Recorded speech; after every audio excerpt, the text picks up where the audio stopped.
मधुबन के बाबा, मधुबन के बाबा मुरली वाले, आपका क्या कहना, आपका क्या कहना। ओम शांति। आज 26 अगस्त 2022 के साकार मधुर महावाक्य हैं। आज मीठे मीठे बाप दादा बोले, मीठे बच्चे निरंतर एक बाप की याद में रहने का पुरुषार्थ करो, यही है बेहद का सतो प्रधान पुरुषार्थ। बाबा कहते, मीठे बच्चे निरंतर एक बाप की याद में रहने का पुरुषार्थ करो, यही है बेहद का सतो प्रधान पुरुषार्थ। बाबा ने मुरली में प्रश्न पूछा कि तुम बच्चों को कौन सा संग करना है, कौन सा नहीं। और उत्तर में बाबा कहते, जो ज्ञान की रूह रिहान करते हैं, सर्विसेबल हैं, उनका ही संग करो। बाकी जो झरमुई झगमुई करते हैं, फालतू बातें सुनाते हैं, उनके संग से दूर रहो। Hear no evil, see no evil. तो बाबा ने एक और प्रश्न पूछा कि गफलत करने से कौन से नुकसान होते हैं। गफलत माना लापरवाही।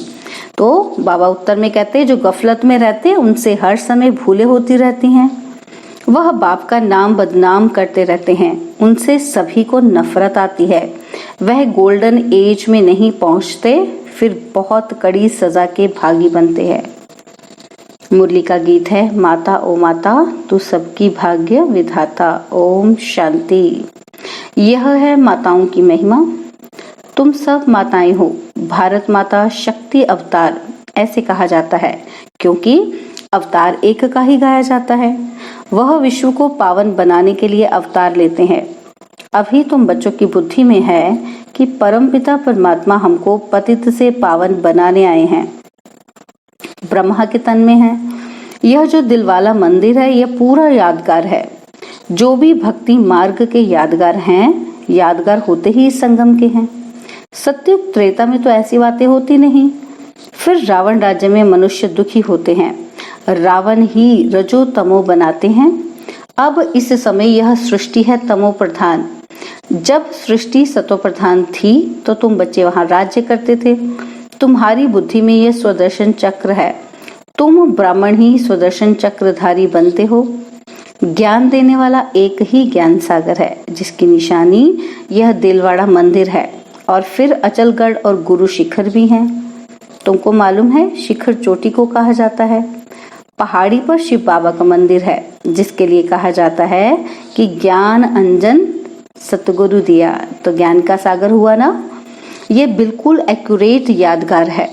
तुम बैठे भी यहाँ ही हो, चोटी पर चढ़ने के लिए, परमपिता परमात्मा के गले की रुद्र माला बनने के लिए।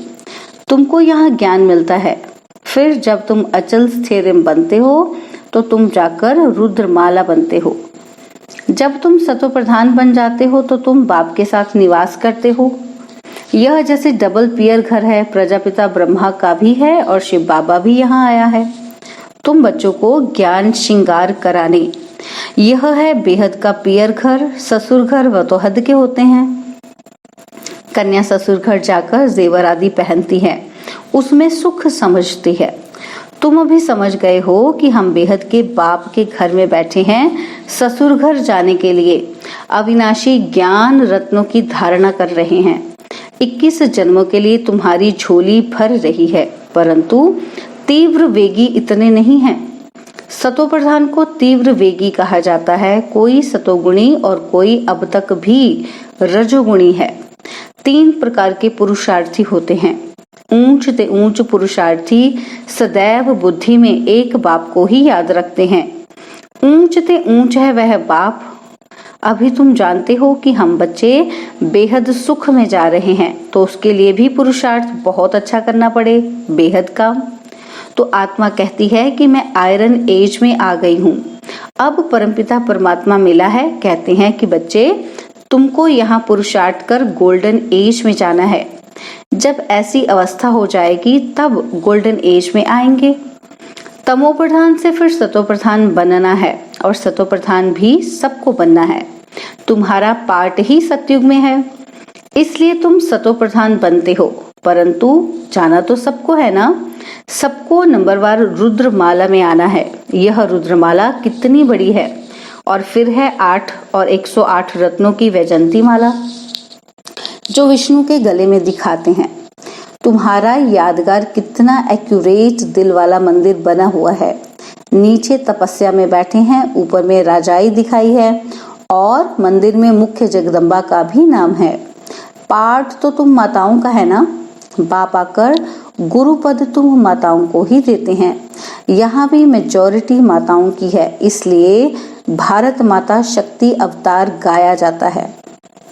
सेना भी कहा जाता है क्योंकि आपस में बहुत है ना। तुम देखते हो वृद्धि को पाते रहते हैं। सन्यासी घर बार छोड़ते हैं पवित्र बनने के लिए। रावण राज्य शुरू होता है तो पवित्रता की जरूरत रहती है। उस समय हाहाकार हो जाता है, अर्थक्वेक आदि हुआ होगा। इतने सब महल आदि कहाँ गए? सब विनाश को पाते हैं, वह सागर में चले जाते हैं। यह सृष्टि का चक्र कैसे फिरता है ये समझने की बात है। आयरन एज से फिर गोल्डन एज में जाना है। स्वर्ग है तुम्हारा बेहद का ससुर घर, जिसके लिए तुम पुरुषार्थ करते हो। पूरा ज्ञान हो, पूरा पुरुषार्थ करें तब खुशी का पारा चढ़े। अतीन्द्रिय सुख अंत का गाया हुआ है। पिछाड़ी में तुमको पता पड़ जाएगा कि किस किसने कितना पुरुषार्थ किया, क्या पद पाएंगे। पिछाड़ी में समझेंगे जब तक पुरुषार्थ कर गोल्डन एज तक पहुंच जाएंगे। जो नहीं पहुंचते हैं वह फिर सजा खाते हैं। अभी तो क़यामत का समय है, सबको हिसाब किताब चुकतू कर जाना है। बाबा कहते तुम चुकतू करते रहते हो ज्ञान और योग बल से। गाया भी जाता है, चढ़े तो चाखे बैकुंठ रस, क्योंकि विकार में गिर पड़ते हैं। कहते हैं ना, चढ़े तो चाखे बैकुंठ रस, नहीं तो चकना चूर। तो बाबा कहते चकना चूर क्यों होंगे? क्योंकि विकार में गिर पड़ते हैं। देह अभिमान में आने के बाद ही विकार में गिरते हैं, फिर चढ़ ना सके। चढ़ते हैं फिर गिरते हैं, टाइम तो लगता है ना। ऐसा हो नहीं सकता जो सीधा चलता जाए। थोड़ी भी अवस्था अच्छी होती है फिर देह अभिमान आ जाता है। महसूसता आती है कोई ग्रहचारी है। मनसा में तूफान बहुत आते हैं, चढ़ने में तो टाइम लगता है। बाबा रोज समझाते रहते हैं कि बच्चे पढ़ाई रोज पढ़ो, पॉइंट्स दिन प्रतिदिन बहुत मिलती रहती हैं। बाप और वर्षे को याद करो, यह नाटक पूरा होता है। हमको फिर से वर्षा लेना है। सतयुग में राजा रानी प्रजा सब होंगे। जैसे कर्म अथवा जो पुरुषार्थ करेंगे वैसा ही फल मिलेगा। लक्ष्मी नारायण से ही राज्य शुरू होगा। वह होता है विक्रमाजीत संवत। विक्रमों पर जीत पहनकर तुम अपना राज्य भाग्य लेते हो। नंबरवार पुरुषार्थ अनुसार पद पाएंगे। हर एक अपने पुरुषार्थ की रिजल्ट देखते चलो कि हम कितना पुरुषार्थ करते हैं। तमो प्रधान से सतो प्रधान में जाना है। आत्मा कहती है कि मुझे पुरुषार्थ करके सूर्यवंशी राजाई पानी है। हम तो पूरा पढ़कर बाप को पूरा याद करेंगे। तुमको अभी सारे ज्ञान की रोशनी मिलती है कि भविष्य में तुम क्या बनेंगे। बहुत बच्चे गफलत करने के कारण भूल जाते हैं, अवज्ञा भी करते रहते हैं, बेहद बाप की निंदा कराने के निमित्त बन पड़ते हैं। क्रोध के कारण भी कितना नुकसान कर देते हैं। समझते हैं इनमें तो क्रोध का भूत है, इसलिए कामी और क्रोधी से बहुत दूर रहना चाहिए। उनका संग नहीं करना चाहिए। संग उनका होना चाहिए जो ज्ञान की टिकलू टिकलू करते हैं। ऐसे नहीं जो झरमुई झगमुई करते, किसी की निंदा करते हैं कि उनका संग हो जाए। बाबा कहते सिवाय ज्ञान के कोई बात नहीं सुनना चाहिए। यह बातें भी नामी ग्रामी हैं। दिखाते भी हैं कि धूतियों के कारण राम सीता को वनवास मिला।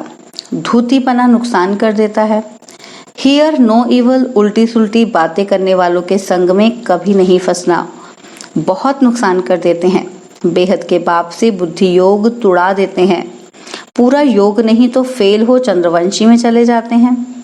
बाकी ऐसे नहीं कि राम राज्य में कोई रावण सीता को चुरा ले गया, नहीं, यह सब गिरावट की बातें हैं। द्वापर से लेकर पुकारते आते हैं क्योंकि गिरते हैं, तब तो भगवान को आना पड़ता है। अगर सदगति होती तो भगवान को आने की दरकार नहीं होती। सत्युग त्रेता में सदगति है तो कोई भगवान को याद नहीं करते। कोई भुलाते ही नहीं। ड्रामा के राज को, चढ़ती कला उतरती कला को कोई जानते ही नहीं। बाप सन्मुख बैठ समझाते हैं, सारी दुनिया को तो पढ़ना नहीं है, पढ़ेंगे वही जो कल्प पहले पढ़े थे। बाप सावधान करते रहते हैं, इस पढ़ाई से तुम्हारी आत्मा को पता पड़ा है कि हम कितना ऊंच थे, अब गिरे हैं। बाप कहते हैं पतित से पावन बन गोल्डन एज में जाना है। याद के बल से एवर हेल्दी और ज्ञान के बल से एवर वेल्दी बनना है। पवित्रता का ऑर्डिनेंस निकाला है, पवित्र बनने से ही तुम अमर पद को पाते हो, तुम्हारा विनाश नहीं होता है। बाकी सब विनाश हो जाते हैं, हिसाब किताब चुकतू कर जाएंगे। शिव बाबा कहते हैं पवित्र बनेंगे तो पवित्र दुनिया का मालिक बनेंगे, नहीं तो फिर सजाएं खाकर जाएंगे। कितना बड़ा ऑर्डिनेंस है, तुम समझते हो बरोबर विनाश सामने खड़ा है, इसलिए हमको मजबूत हो जाना है। किस्म किस्म की पॉइंट्स बाबा सुनाते रहते हैं, सुननी चाहिए। अगर सुनेंगे नहीं तो माला में आ नहीं सकेंगे। माला में नंबरवार आने हैं, बाप से पूरा वर्षा लेना चाहिए। अच्छे स्टूडेंट्स अच्छी तरह पढ़ाई में लग जाते हैं। बाबा सेंटर का रजिस्टर भी मंगाते हैं। बाबा सबको खबरदार भी करते हैं, पढ़ना जरूर है, इसमें कोई कारण दे नहीं सकते। टाइम तो तुम बच्चों को बहुत है, 8 घंटा भी गवर्नमेंट की नौकरी करो, बाकी टाइम में मेहनत करनी है। ख्याल करना है कि सारे दिन में हम बाबा की सर्विस में कितना समय रहा, बाबा की याद में कितना समय रहा। कोई कोई बच्चों का चार्ट आता है, परंतु वह चार्ट जब सदैव के लिए रहे, ऐसे भी नहीं कि बाबा एक एक का बैठ देखेंगे। यह फिर सेंटर की ब्राह्मणियों का काम है। ब्राह्मणियों में भी नंबरवार है, गोल्डन एज में कोई पहुंची नहीं है, उसमें अजुन समय पड़ा है। कोई तो और ही श्रीमत पर ना चलने के कारण खिसक पड़ते हैं, फिर उनको कोई मान भी नहीं देते हैं, कोई भी उनको पसंद नहीं करते हैं। तुम बच्चों को दुनियावी बातें बिल्कुल नहीं करनी है। कोई झरमुई झगमुई करते हैं तो समझो हमारा दुश्मन है, ये हमको गिराने वाला है। फालतू बातें नहीं करनी है, अपने को देखना है कि कहाँ तक पहुंचे हैं। सतगुरु एक बाप है, उनमें ये ज्ञान भरा हुआ है।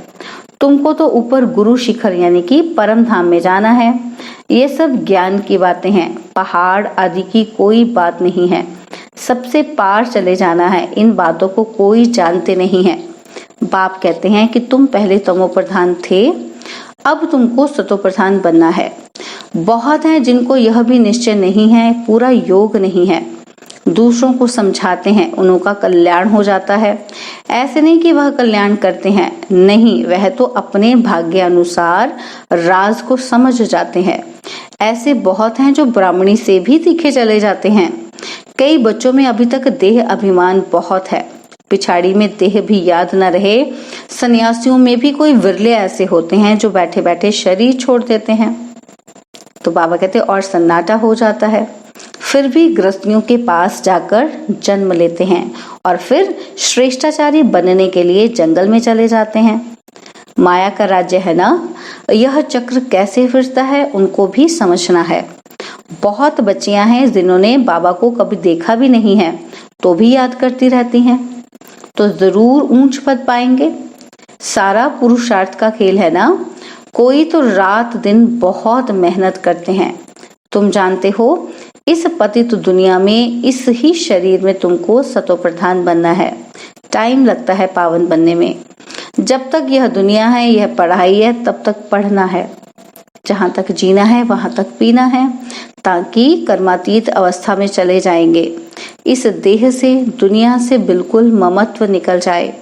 राजा रानी बनने में मेहनत है, जो पढ़ेंगे वह दिल रूपी तख्त पर बैठेंगे। अंदर में समझते हैं कि कहाँ तक मददगार है। बेहद का बाप अवस्था देख प्यार करेंगे ना। बाप कहते हैं अपना कल्याण करना चाहते हो तो श्रीमत पर चलो, ऐसा काम नहीं करो जो दूसरों को नफरत आ जाए। बॉक्सिंग है ना, तुमको इस युद्ध में कितना टाइम लगता है। अच्छा, मीठे मीठे ज्ञान गुलजारी ज्ञान योग के पुरुषार्थी बच्चों को माता पिता बाप दादा का याद प्यार और गुड मॉर्निंग। रूहानी बाप की रूहानी बच्चों को नमस्ते। हम रूहानी बच्चों की रूहानी बाप दादाजी को दिलवाजान सिकवा प्रेम से नमस्ते। ओम शांति। प्यारे बाबा, मीठे बाबा, मेरे बाबा, शुक्रिया बाबा, शुक्रिया बाबा, शुक्रिया बाबा। धारणा के लिए मुख्य सार है, पहला पॉइंट है, अपनी झोली अविनाशी ज्ञान रत्नों से भरकर अपना श्रृंगार करना है। अतीन्द्रिय सुख के लिए बुद्धि को ज्ञान से भरपूर करना है। और सेकंड पॉइंट, धूतीपना बहुत नुकसान करता है, इसलिए ज्ञान के सिवाय कोई भी बात सुननी सुनानी नहीं है। उल्टी बात सुनाने वालों के संग से बहुत दूर रहना है। बाबा ने वरदान दिया, सर्व प्राप्तियों की खुशी में उड़ते हुए मंजिल पर पहुंचने वाले स्मृति स्वरूप भव। सर्व प्राप्तियों की खुशी में उड़ते हुए मंजिल पर पहुंचने वाले स्मृति स्वरूप भव। ब्राह्मण जीवन में आदि से अब तक जो भी प्राप्तियां हुई हैं उनकी लिस्ट स्मृति में लाओ तो सार रूप में यही कहेंगे कि अप्राप्त नहीं कोई वस्तु ब्राह्मण जीवन में, और ये सब अविनाशी प्राप्तियां हैं। इन प्राप्तियों की स्मृति इमर्ज रूप में रहे, अर्थात स्मृति स्वरूप बनो तो खुशी में उड़ते मंजिल पर सहज ही पहुंच जाएंगे। प्राप्ति की खुशी कभी नीचे हलचल में नहीं लाएगी, क्योंकि संपन्नता अचल बनाती है। स्लोगन है, बिंदु स्वरूप की स्मृति में रहने के लिए ज्ञान, गुण और धारणा में सिंधु बनो। बिंदु स्वरूप की स्मृति में रहने के लिए ज्ञान, गुण और धारणा में सिंधु बनो। ओम शांति। और अब यह एक बहुत अच्छी वीडियो भी जरूर देखें।